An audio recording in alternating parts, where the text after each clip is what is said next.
Good afternoon, Professor Joy, and the rest of the hip hop class that will view this. Know this is late. I know things got a little crazy, but this is going to be my 6-minute video on the Fresh Dress documentary that we were instructed to watch.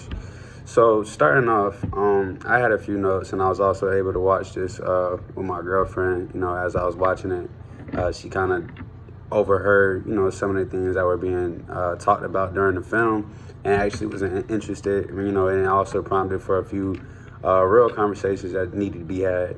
So for starters, just starting off with just how style just came through in the 80s, and just looking at like a lot of the commentary from Kanye and other rap legends. One thing I was able to jot down was the fact that music could make you feel free, and a lot of times, a lot of us understand this concept of music making you feel free, but also in terms of just music making you feel free, fashion could make you feel free too. In terms of just the phrase, if you look good, you feel good, so and just to stay on that and dwell on that for a little bit, with music making you feel free and fashion making you feel free, I think both of those go hand in hand, honestly, in terms of just how fashion was heavily reflected from the music, and as they were talking about just, with the b-boy styles and the cut-off jean jackets and, with the patches and the specific writing on it, the Adidas sweatsuits, just the overall style they had, even on TV, the big glasses, the big rope chains, just a lot of that style was just really heavily influenced from the music, from the beats, from anything. It's just, I can only imagine, getting that type of gear and just walking down the streets in the Bronx. I also, just, a sidebar, I love how they broke it down in terms of just the different styles that were associated with, if you were from the Bronx, or if you were from Queens, or if you were from, I forgot, it was a third one, but just the different styles that were associated with it, and how they all just harmoniously coexisted in just this one space, and you were able to really just see culture up front, and not even just the culture of fashion, but also the culture of music in terms of those Bronx rappers, those the rappers from Queens, the rappers from Staten Island, just how they wore their clothes, and I think that was just a very great thing, but also in this ordeal where, you have an epidemic of, people not having as much money to be able to afford, certain clothes or certain designers or even certain chains. There was in essence where, parents wouldn't even want to, buy anybody, a nice coat. It was a segment in that documentary where it was a coat out on a mannequin on the side of the street. And, a lot of people would give their commentary in terms of why they wouldn't get that coat, and it was like, if I got that coat, I wouldn't make it back home with that coat. I would have got robbed. So in essence, as we talk about culture and we talking about how fashion and music all go hand in hand with everything, even just with the African American vernacular in terms of just slang, one of the things that I picked up from the film was a term called Vic. It was one of the old rap legends. I can't really recall him by name right now, but Vic was, it literally means the act of getting robbed. You walked outside and, you would have got Vic for your shoes, and one of the the most prominent questions that identified if you were about to get robbed or not, or Vic, was if you had on a fresh pair of kicks, and they ask what size it is. Even to this day, that's what stuff, that's the type of stuff, people do. But however, it was also, just levels to that too. They said, if you were on that type of time, then, if somebody asked you what size your shoes was, then you would reply, my size, or your size, if you was on that type of time. But, even then, it's really not too much you can do whether that person want to, rob you or not. So I just love, just how that word Vic.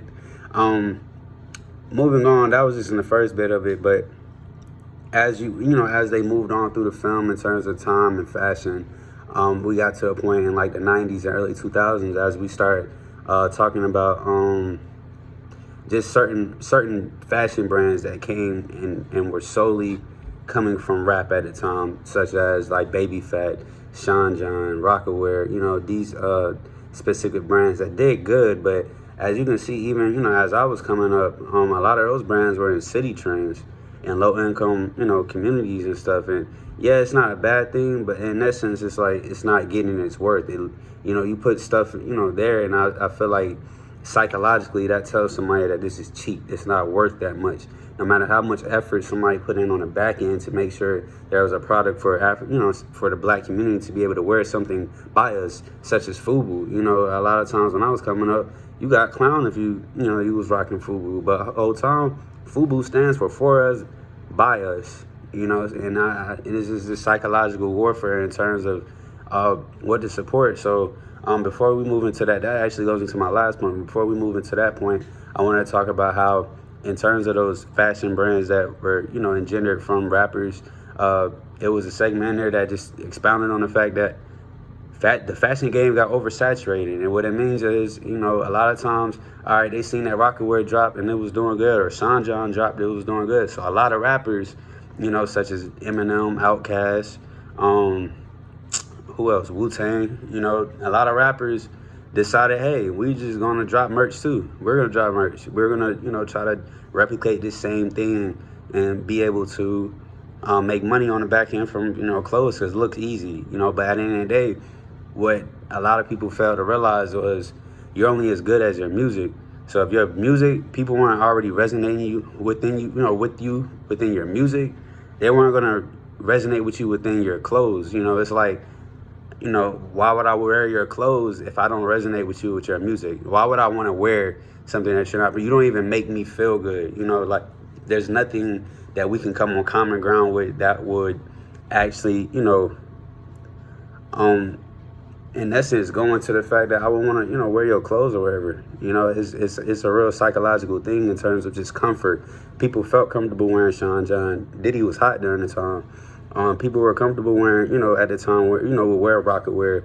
Jay-Z career was, his music was doing good, so it's like the fashion game got oversaturated, and it all came down to a lot of people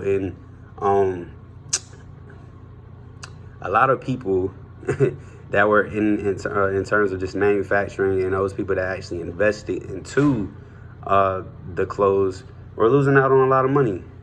And in essence, it kind of hurt, in terms of, I believe Dame Dash spoke about it in terms of, once, somebody starts funding your dream is no longer yours, it's theirs, so now it's like you have specific ideas of how, oh, I want this shirt to be like this, or this, this jacket to be like this, but the whole time it's like, it's no longer in your control now once the politics and the finances start getting into play.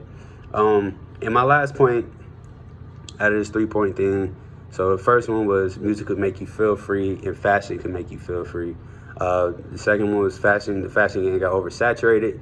But this last one was buying into a dream in terms of just how high class clothes such as Tommy Hilfiger, Ralph Lauren, anything that was not by black people was deemed way more expensive and way more important, in terms of just how clothes make you feel. Kanye said it at the end of the film that, fashion allows you, what I interpreted it was that fashion allows you to visually rewrite a narrative. It don't matter if you don't have $1 million in your bank account. It's the fact that you look like $1 million. It's the fact that you look like you own a private jet or a yacht or whatever the case may be, that you have a mansion, you dress like it. So visually, I think that you even touched up on it within on Blackboard. In terms of just the phrase, don't judge a book by its cover, a lot of times, in essence, that's what makes you actually want to read a book, by judging it by its cover. So, in this last one, in terms of just buying into a dream, I just took that from, this is one of those hard conversations I had with my girlfriend in terms of just not wanting to support black because it does not resonate within the life that they want. Nobody wants to buy black because it feels like, again, like I said, a lot of times, FUBU, Baby Phat, Rockaware was all in city trends. In essence, you get caught shopping the city trends, it's automatically, oh, they're poor. oh, they don't have money, or any of those types of stereotypes or narratives are often associated with those clothing brands and stuff. So, you know, and I feel like I thoroughly believe, you know, just off top of that, that's a problem in terms of just not wanting to buy from your people because, you know, of that stereotype that has a chokehold on us in essence, you know. So buying into a dream, you know, it's like jumping down a rabbit hole. You'll never have enough that will fully satisfy your needs in terms of if you feel like you really made it. You know, you got to have all the Gucci, all the Burberry, all the Balenciaga, all the Dior in the world, you know, to the point where it don't make sense. You have a fit full of designer that doesn't make sense. And it probably doesn't look good, but it's the fact that it's designer, and it's the fact that it's by a European person, you know, or somebody that's not of black ethnicity, in terms of how that reflects on their way of life. Thank you.